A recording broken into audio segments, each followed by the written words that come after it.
अस्सलामुअलैकुम नाजरीन, आज मुनीर फरूक के लाइव शो में मंसूर अली खान ने ऐसी क्या बात कह दी जो उज़्मा बुखारी बर्दाश्त न कर सके। उज़्मा बुखारी ने शदीद गुस्से में कहा, मंसूर आप सहाफत करें, सियासत न करें, इमरान खान की साइड लेना बंद करें, आप इमरान खान के टाउट न बने। बस फिर क्या था, मंसूर अली खान भी खामोश न रहे और ऐसी जबरदस्त ट्रोल की कि उज़्मा बुखारी शो छोड़कर भागने पे मजबूर हो गई। आइए पहले देखते हैं ये सनसनीखेज और धमाकेदार वीडियो, फिर करेंगे इस पे जबरदस्त बात। ऐसी ही तेज, बेबाक और दिलचस्प सियासी अपडेट्स के लिए अभी चैनल को सब्सक्राइब करें। शुक्रिया। इख्तलाफ आ जाता है कि मंसूर साहब भी ना मतलब नीवी थां के ऊपर जरा वो रखते हैं, उनको सियासतदान मिलते हैं, बाकी हमेशा बाकी लोगों की तरह कि सियासतदान को जो है वो बदनाम कर दो, सियासतदान को बुरा कह दो तो शायद इससे बहुत अच्छा हो जाता है। बिल्कुल माफी मांगे, सब मांगे, सिर्फ सियासतदान क्यों मांगे? सियासतदान इस्तेमाल होते हैं, इस्तेमाल होते रहे हैं, पाकिस्तान की तारीख है। मिसाके जमहूरियत किया ना, और मिसाके जमहूरियत करके सबने माफी मांगी और कहा हम नहीं, फिर एक दूसरे के दुआले हो गए ना, मिसाके जमहूरियत करके एक दूसरे की ऐसी तैसी फेर गए ना। मैं बात पूरी कर रही हूँ। बहुत जी ये भी नहीं होता था कि असम्बलियां जो है ना, यहाँ पे तो सियासतदान असम्बलियां बेचारी मजलूम में जमाना हुआ करती थी, वो भी अपनी टर्म पूरी नहीं किया करती थी। सो एक थोड़ी सी मेच्योरिटी आई, असम्बलियों ने अपनी मुद्दत पूरी करनी शुरू की, एक ट्रांजिशन ऑफ पावर जो है वो होना शुरू हुआ। और ये माफिया जो है, ये सबको हमने तो कहा है ट्रुथ एंड रिकंसिलिएशन कमीशन बनाए, एक पार्लियामेंट्री कमीशन हो, और वो जो है वो सबका कच्चा चट्टा लेके आए। उसमें सियासतदान भी है, मैं नहीं कह रही सर, लेकिन सिर्फ सियासतदान को तू, सिर्फ सियासतदान गंदा, सिर्फ सियासतदान करप्ट, सिर्फ सियासतदान गुनहगार, मुझे इस पे एतराज होता है। सियासतदान तो सबसे ज्यादा नमाणी कौम है मुझे लगता है, जो मीडिया ट्रायल भी भुगतता है, जो अवाम के हाथों भी जो है जिसको होता है, जो जिसके ऊपर हर बंदा जिसका दिल चाहता है वो बात कर लेता है, और हर एक को एक ही छड़ी से हाँका जाता है।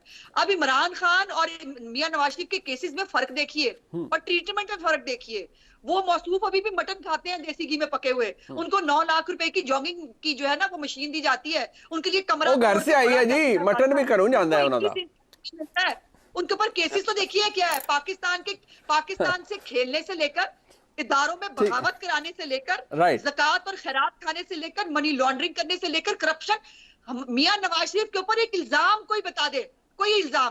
मियां नवाज शरीफ ने हजारों अरबों के जो है वो लगाए जो है मंसूबे। ठीक है, मतलब आप कहते हैं करप्शन किक बैक। ठीक है, okay fine, I got your argument. एक मंसूर अली खान साहब वो कहते हैं पानी, उन्होंने ये कह रहे थे पानी हमेशा नीचे की तरफ जाता है, तो आप भी यही कह रहे थे कि लिस्सी कौम है सियासतदान, आप उनको टारगेट कर रहे थे। मैं अज़मा बुखारी साहिबा ना मेरी बहनों की तरह हैं, और मैं अपनी बहन को ना अब एक चार्टर्ड फ्लाइट में अपने साथ बिठा के ना जरा ऊंची थाते मुन्ना जान लगा मैं। ठीक बात यह है कि सियासतदानों का मसला नहीं है, सियासतदान ही जो है वो वज़ीर आज़म हाउस के अंदर जाके बैठता है, ना सहाफ़ी बैठता है और ना कोई जनरल बैठता है।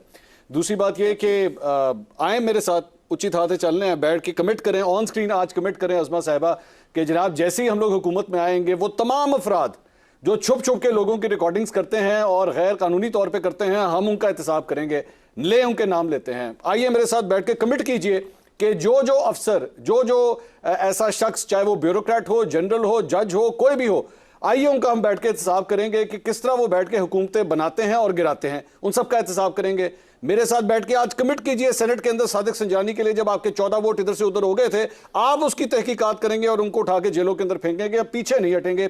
मेरे साथ करें आज इस बात की कमिटमेंट कि आप लोग जो वोट को इज्जत दो की बात करते थे, आज वो वोट को इज्जत दो किधर गया है, और जिन जनरलों के नाम जो है वो आपके कायद नवाज शरीफ साहब ने गुजरांवाला के अंदर लिए थे, आते साथ ही पहले हफ्ते के अंदर उनके हाथों के अंदर हथकड़ी डाल के आप उनको अंदर करेंगे। आप मेरे साथ ये कमिटमेंट कीजिए। मैं सियासतदानों का आज से नाम ही लेना बंद कर देता हूं। सियासतदान का नाम सिर्फ इसलिए लिया जाता है क्योंकि उनको लोग वोट डालते हैं, जब इलेक्शन में आप लोग खड़े होते हैं आपको वोट डालते हैं, आपसे ये एक्सपेक्ट करते हैं। मैं तो आपकी जो लीडर है मरियम नवाज साहिबा, उनके साथ जब इंटरव्यू किया था तो मैंने उनसे कहा था कि जी करें कमिटमेंट कि जैसे ही आप हुकूमत में आएंगे तो जनरल बाजवा और जनरल फैज का एहतसाब आप लोग करेंगे, तो उसके बाद खामोशी आ गई। साहब ने लंदन में नाम लिया था, लेकिन जारी बात है फिर शहबाज साहब को एक अर्जेंट फ्लाइट लेनी पड़ गई और उन्होंने कहा भी, हाँ जी, और वो प्रेस कॉन्फ्रेंस की और उसमें उन्होंने कहा कि जी मैं भागा नहीं जाता, मैं जहाज में जाते हैं, और वो शहबाज साहब ने तो मैं इसलिए अज़मा साहिबा को जहाज में बिठा के लेके जा, हाँ नहीं वो जहाज में वो वाकई ना जाना पड़ जाए। बट एक अज़मा साहब मुझे पता है, मैं लास्ट सेगमेंट में चाह रहा हूँ इस पे, एक बात फैक्ट है कि क्या वाकई ऐसा है कि हमारे मुल्क में हकीकी इक़्तिदार को हासिल नहीं कर सकता जब तक उसको कबूलियत का फैक्टर ना हासिल हो, और ख़ास तौर पर एस्टैब्लिशमेंट की जानिब से ये एक फैक्टर है? Is it a ground reality? there is no denying the fact, there is लेकिन प्रॉब्लम ये है कि जब ये कबूलियत आती है तो तमाम वो चीज़ें जिसमें जब ये कबूल नहीं होते और जिसमें उस वक्त ये आवाज़ उठाते हैं उसकी तरफ से आंखें फेर ली जाती हैं। ये लाकानूनियत, ये जानते हैं इस बात को कि आने वाले इलेक्शंस की क्रेडिबिलिटी में सवेर सवालिया निशानात हैं। अज़मा साहिबा जानती हैं इस बात को, मैं कसम खा सकता हूं इस बात को कि अगर ये मेरे साथ प्राइवेटली बैठेंगी तो ये एक्सेप्ट करेंगे इस बात को कि 2024 के इलेक्शंस की क्रेडिबिलिटी पे बहुत बड़े सवालिया, बट दे विल नॉट से इट ऑन पब्लिक। अभी भी नहीं कहेंगी, नहीं कहेंगी। बट एक बात, क्या अज़मा बुखारी साहिबा 2024 का इंतखाब 2018 के इंतखाब से बेहतर होगा, उसकी क्रेडिबिलिटी ज्यादा होगी? बिल्कुल होगी और होनी भी चाहिए, ये कतई तौर पर। अच्छा, मेरा ये एक वो है कि बहुत कोई इंटरनल पार्टी की बात हो तो वो मैं जाहिर है पब्लिकली और प्राइवेटली शायद मुख्तलिफ होती है, लेकिन जो प्रिंसिपल चीजें हैं वो मेरी कभी भी पब्लिक और प्राइवेटली मुख्तलिफ नहीं होती।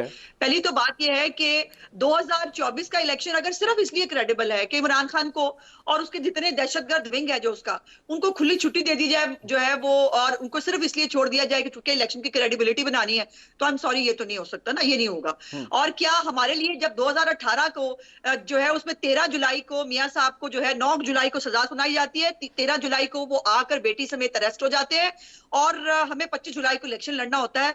वो क्रेडिबिलिटी उस वक्त थी क्या इलेक्शन की? नहीं, तो मैं तो कह रहा हूं नहीं थी ना, मैं तो कह रहा हूं नहीं थी, तो मैं तो रिपीट नहीं चाहूंगा बैसियत पाकिस्तानी उसका। जो आज क्रेडिबिलिटी मांग रहे हैं ना, उनसे मेरा ये सवाल ये है कि जब 9 सीटें हमारी ज्यादा थी 25 जुलाई की रात को पंजाब असेंबली के अंदर, हमारी हुकूमत बनने नहीं दी गई और वहां पर जो है धक्के से हुकूमत पंजाब की बुजदार की बना दी गई। वो credibility let me conclude with Ahmad Awais साहब। ठीक, रिस्पॉन्ड करना है मंसूर साहब, शायद मैं दोबारा कोशिश करती हूँ कि मैं अपना पॉइंट ऑफ व्यू समझा सकूं। मियां साहब इतना टाइम नहीं है बाजी, ठीक तो कह रहे हैं मियां साहब, यही तो कह रहे हैं कि नाजरीन, आपने देखी आज की ये धमाके खेज वीडियो जिसने सोशल मीडिया पर तहलका मचा दिया। आपकी क्या राय है? क्या मंसूर अली खान ने दुरुस्त सवालात किए या उज़्मा बुखारी का मौक़िफ़ ठीक था? अपनी राय कमेंट में जरूर दें। वीडियो पसंद आई तो लाइक करें, शेयर करें और चैनल को सब्सक्राइब करना न भूलिए ताकि ऐसी ही तेज, बेबाक और दिलचस्प सियासी अपडेट आप तक सबसे पहले पहुंचती रहें। अल्लाह हाफिज।